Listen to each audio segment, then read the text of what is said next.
This is Face the Music, an Electric Light Orchestra song-by-song podcast. Episode 124, Secret Lives.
What's that song all about?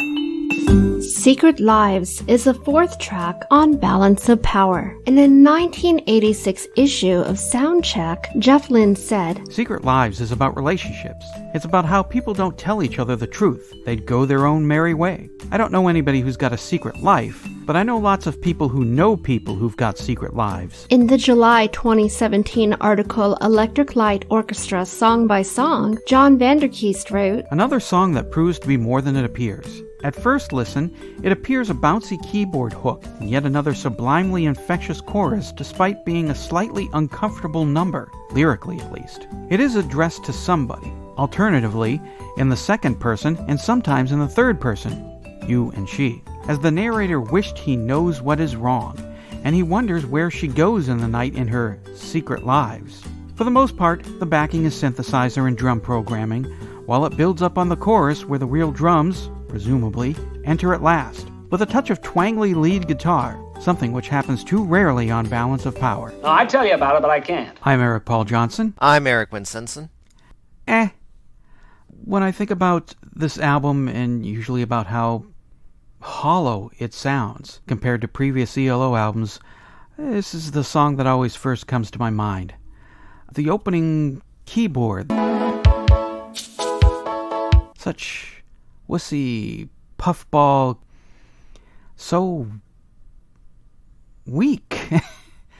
I mean, this one screams 1986, mid-80s synth top 40 wuss kind of. I don't know. I think right now my tone, I think you pretty much pick up my whole attitude about this song. It's okay. I mean, I don't hate it. It's fine, I guess. It's there. It's kind of catchy. But other than that, yeah, just kind of like, I'm trying to like the song, but it doesn't do anything for me. It's the best E.L.O. song ever. Says no one. Yes. Yeah, said no one. Said no one. Yeah. Yeah, to me, the synthesizer part is the only thing that makes it stand out. I didn't mind it. I like the synthesizer part. That was the only thing that made this stand out to me as anything memorable. It's everything I complain about with AOR music from the 80s. Mm-hmm. No bottom whatsoever on it. I don't even know if... I know Jeff Lynne at this point is the one playing the bass. I don't know if he even bothered. I can't tell if it's Bev or a drum machine, to tell you the truth. Yeah. Supposedly he's on there. If he is on there, there's also drum machine someplace in that. What came to mind when I was listening to it was lazy. There you go. That's the one word that was coming to my mind the entire time was lazy. As in, Jeff Lynne sitting there going, okay, well, hand me the napkin. Yeah. And that is some credit to him that he probably just jotted it off in a few minutes and said, Tandy, give me a synthesizer riff. And Bev, and Bev flipped him off. And Probably. yeah. And then he goes, okay, whatever. I'm going to dinner with the wife, so let's get this done. Do this in 5 minutes. And somehow they got 2 takes out of it, but at least. Yeah. Okay, well, we'll do this, and, well, that's it. Secret Lives, it's done. Okay. Next song. Next song. E's good. Next. Yeah. Yeah, I think lazy's a good description. I mean, obviously E.L.O. has used a lot of synthesizers in their career. They've done some fantastic stuff, created some incredible sounds with synthesizers, created a whole futuristic cityscape with it. And for this, it's like, here's a Casio keyboard, push it on the wuss boop boop boop boop setting, and I don't know, we'll write a song around that. And it's got that squealy synthesizer solo thing that was, what was it on? So Serious. That kind of reminds me of a little bit of the Steve Winwood When You See a Chance, or Why You See a Chance, one of the WHs.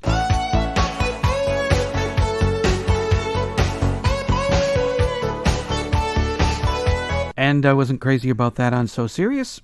I don't mind it on the one of the few Steve Winwood songs I like.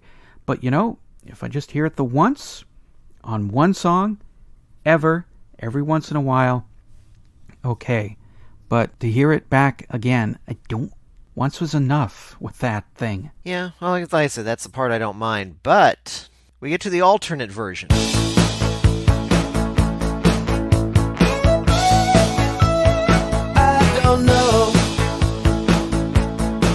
don't know what's going on.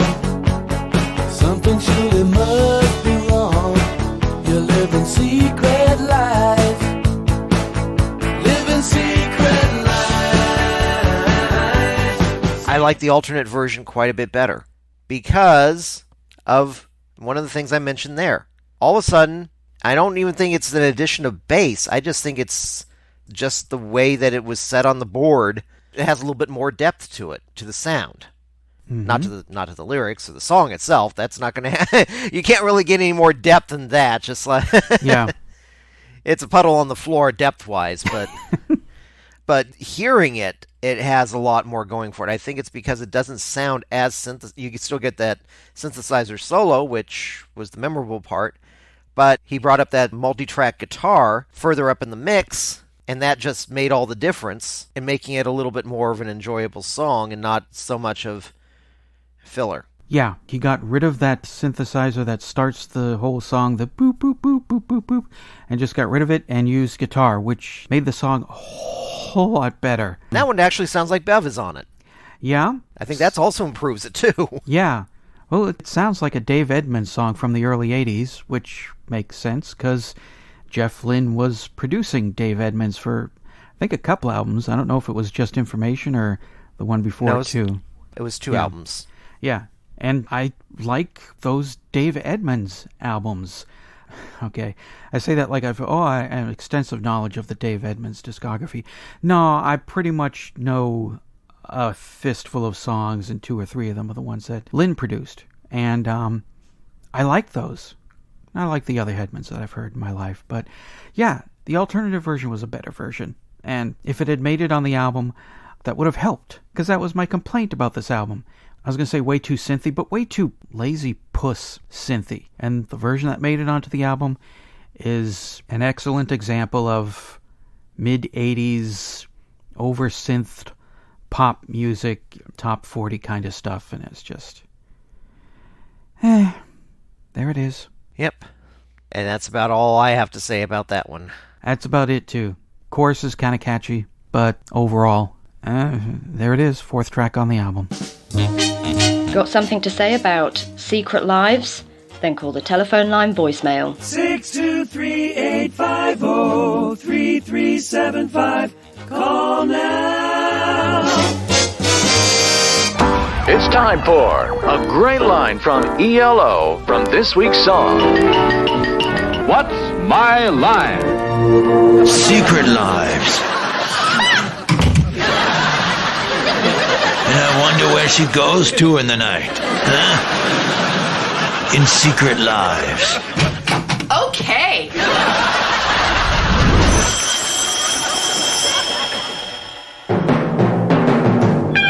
Good hello, it's Dono, and here's my incredibly short rant on Secret Lives. Wow, this is the most I've heard from Bevan in many tracks, if not albums. The rhythm changes between the chorus and the verses keep everything, and the listener included, on its or collective toes. This change-up continues into the second verse and all points forward. Jeff's sudden creativity certainly peaks in terms of recording and arrangements, making Secret Lives one of the more livelier tracks in the set. Beyond that, well, that's all I got for right now. Wait till the next track. See something else wakes me up.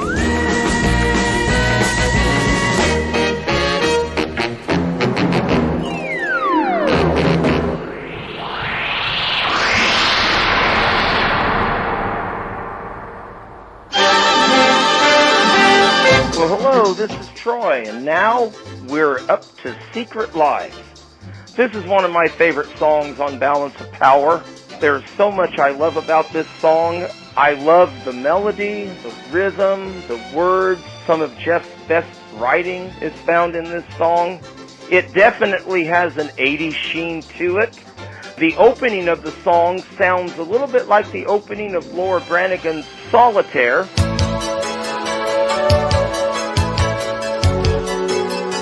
And I can also hear a little bit of the Cars. I can totally see the Cars doing a song like this. But what it really sounds like to me is a great lost go-go song.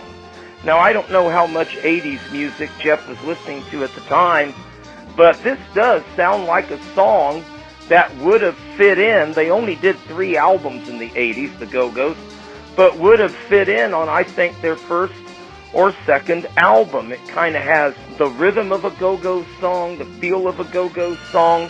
The Go-Go's did more than a few songs about betrayal, and I have to say that Secret Lives is one of the catchiest songs about adultery that I've ever heard.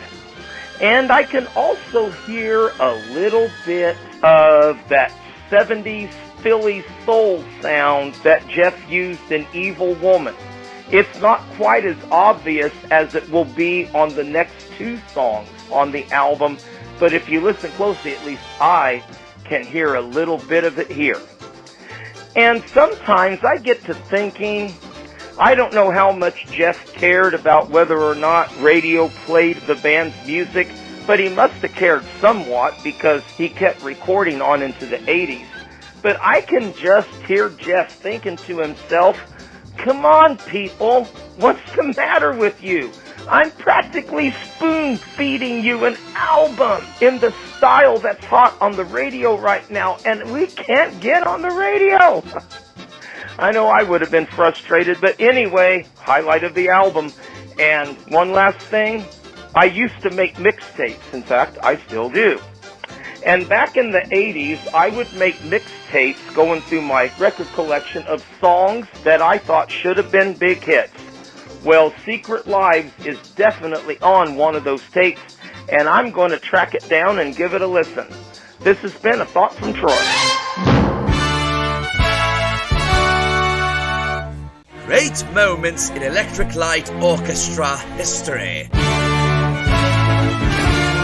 It ended up, I had so many albums to do contractually, but I still tried my best on them. It was very hard to do the last one because, you know, I'd had enough of the concept and I was trying to shift the concept a bit and trying to second guess myself, and it was very hard work.